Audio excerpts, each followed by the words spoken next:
Meeting at the Summit by Ivar Jorgensen. Some readers will accuse us of injecting politics into the magazine with this story. We submit the idea transcends party preferences. It was quite late when the press secretary asked for an audience.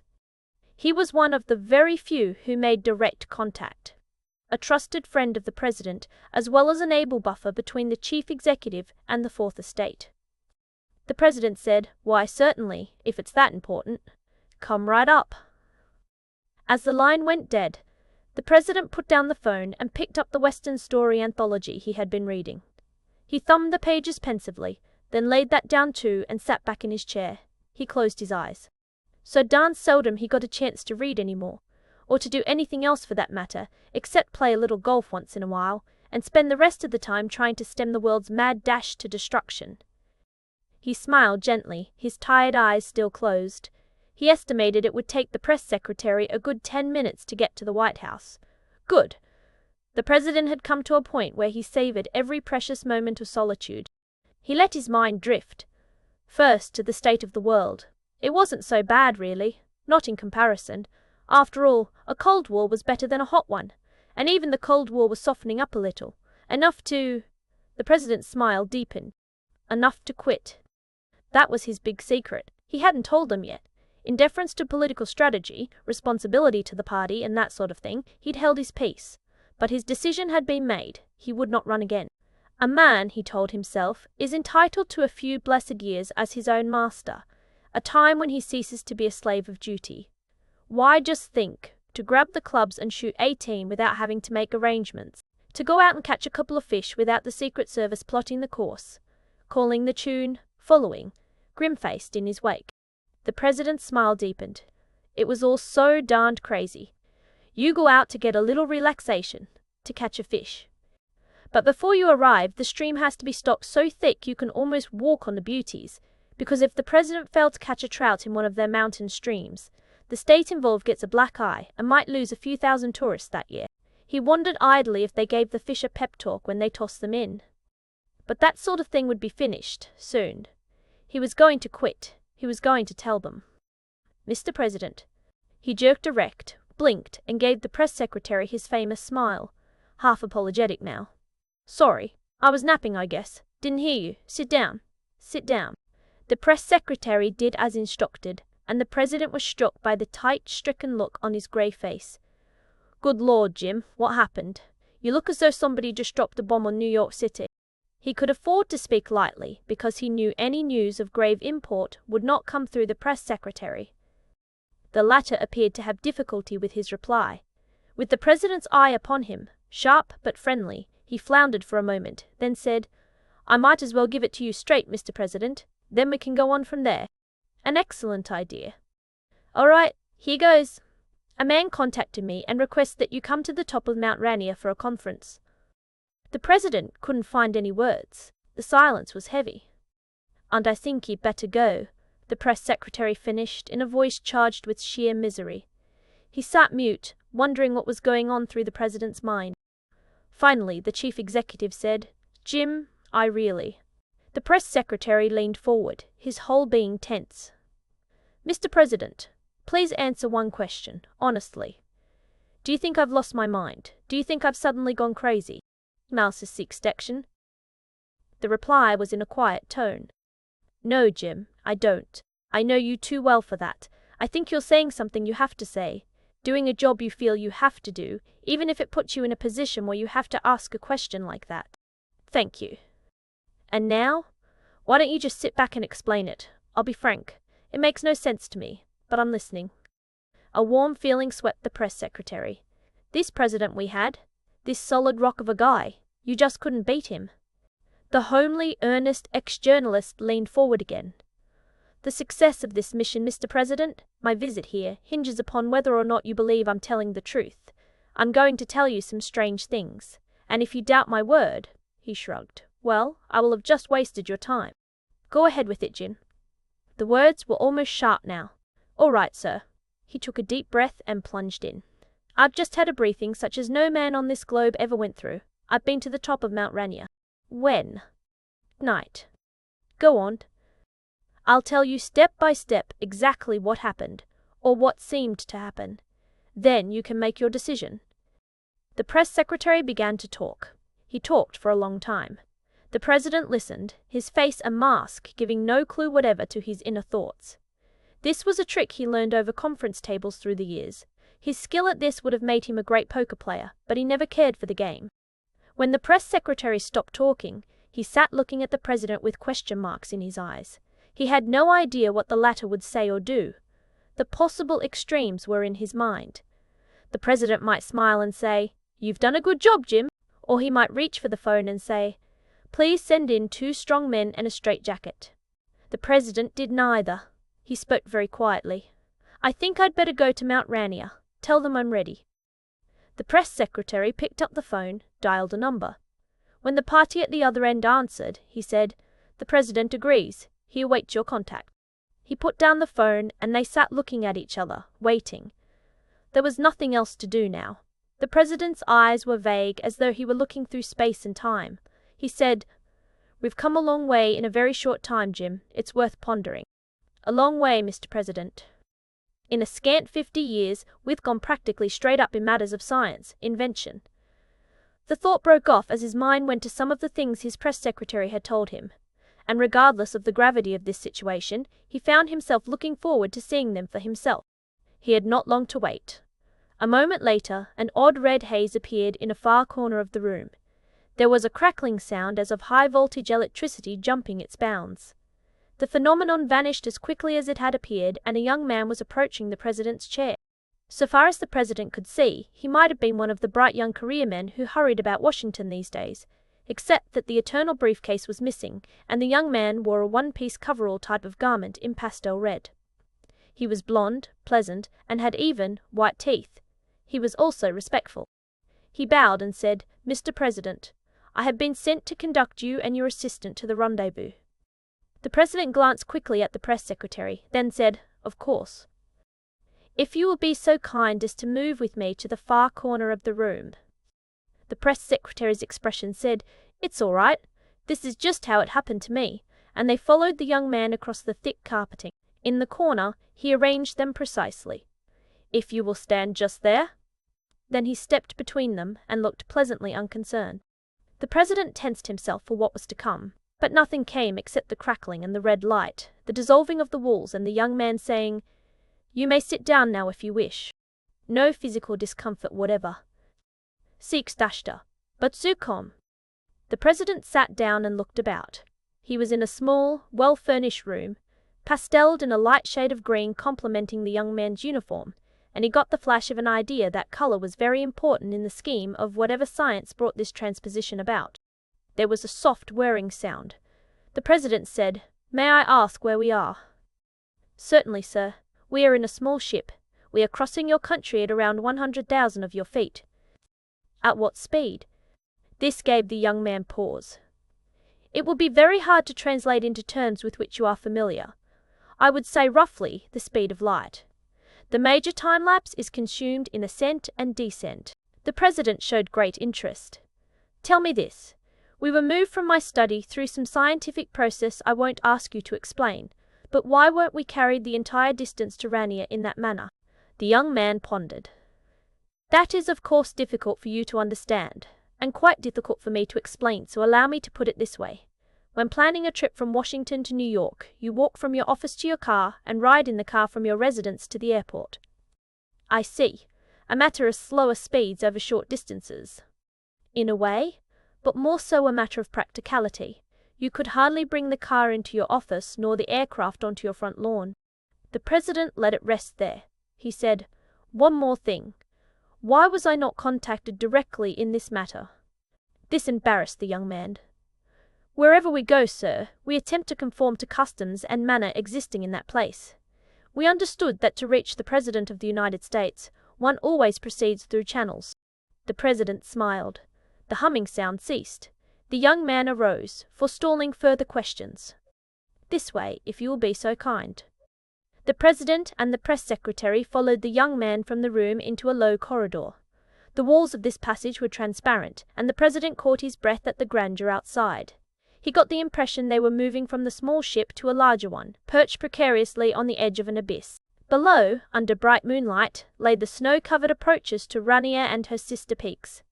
A view of overpowering majesty such as few men had ever seen. One of the reasons, the president thought, why some men joined the Air Force. They entered another room, this one with a blue motif, through another door that opened automatically on approach, and into one of pastel green.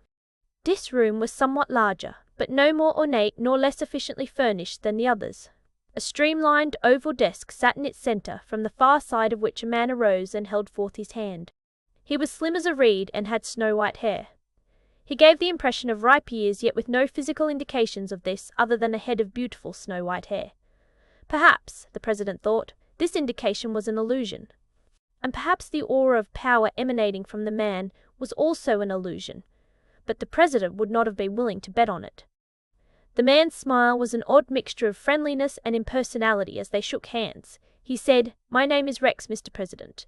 The fact that in one of your languages the word means king is purely coincidental.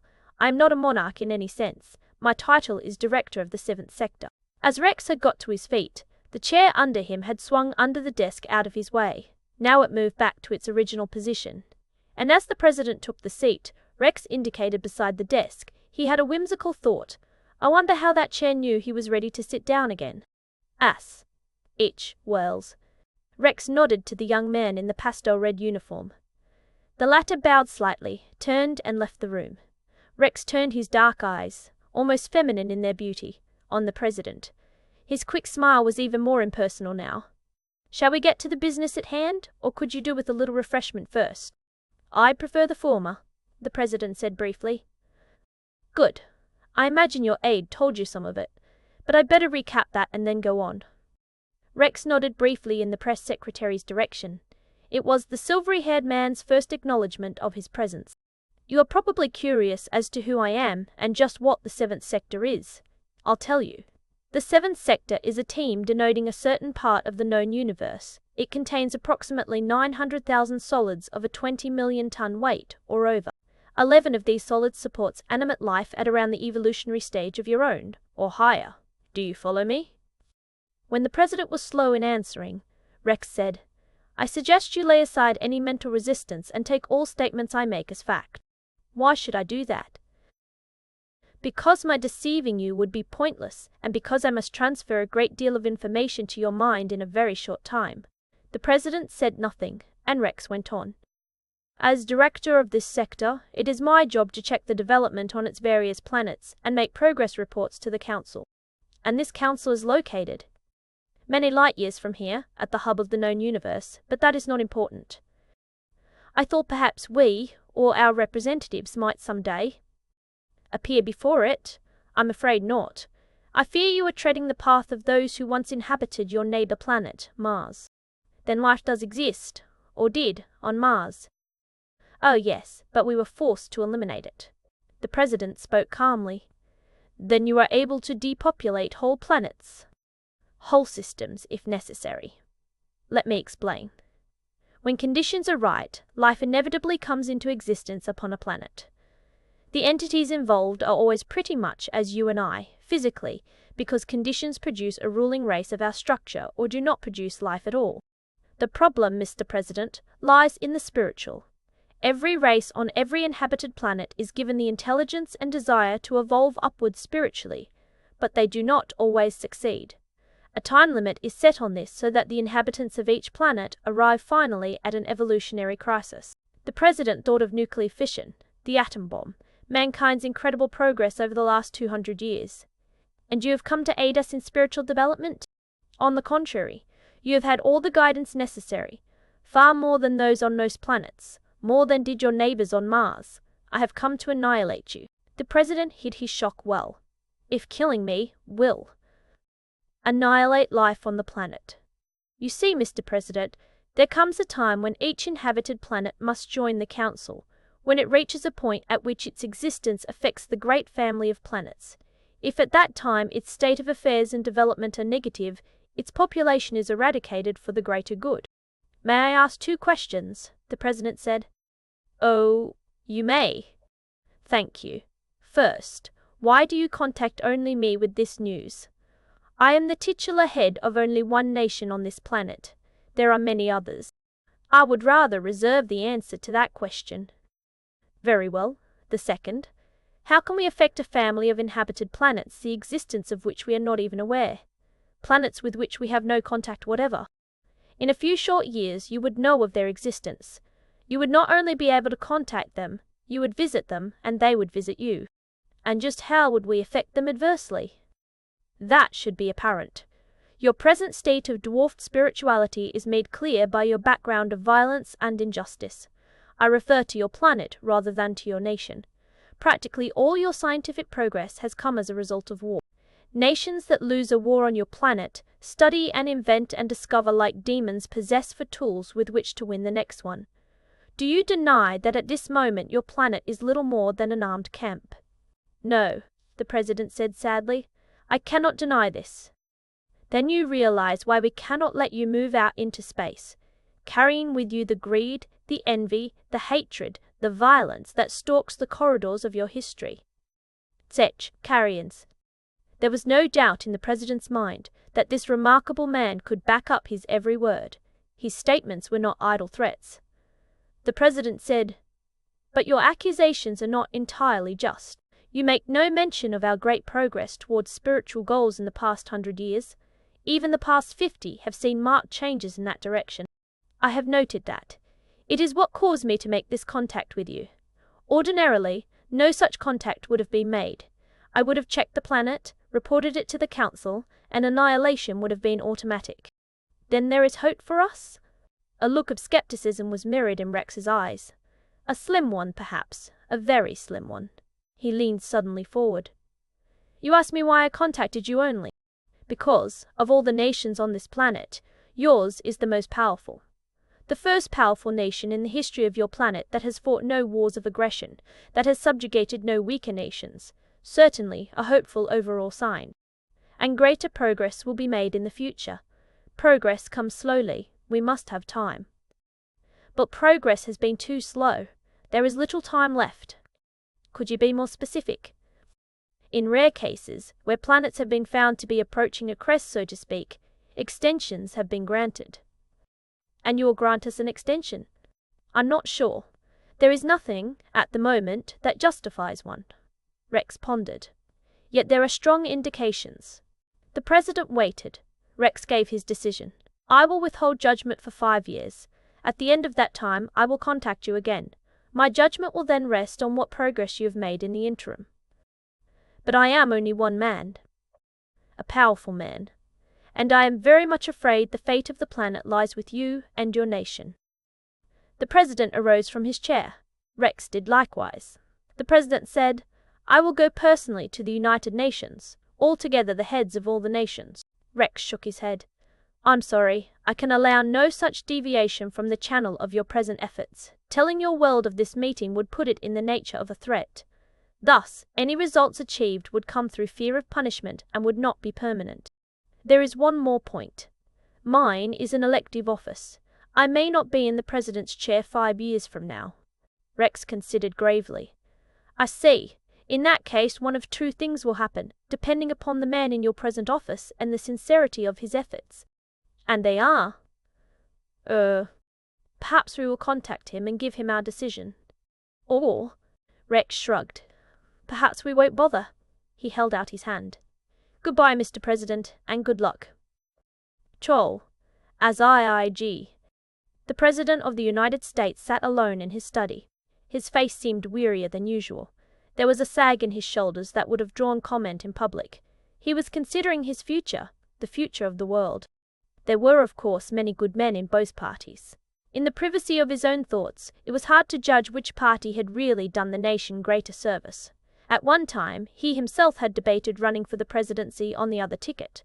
The country would be in good hands regardless, ordinarily. But now it came down to the man rather than the party. Would he be able to convince an incoming president of what had occurred on Mount Rainier? Make him truly understand how little time remained? Would his predecessor have been able to convince him? No, of course not. Only he, the President of the United States, knew of the peril ahead. He pressed a button on his desk. The press secretary entered. The president straightened his shoulders. "When the right moment comes," he said, "tell them I will run again. And God grant I win," he added in his heart. Thanks for listening to Meeting at the Summit by Ivar Jorgensen.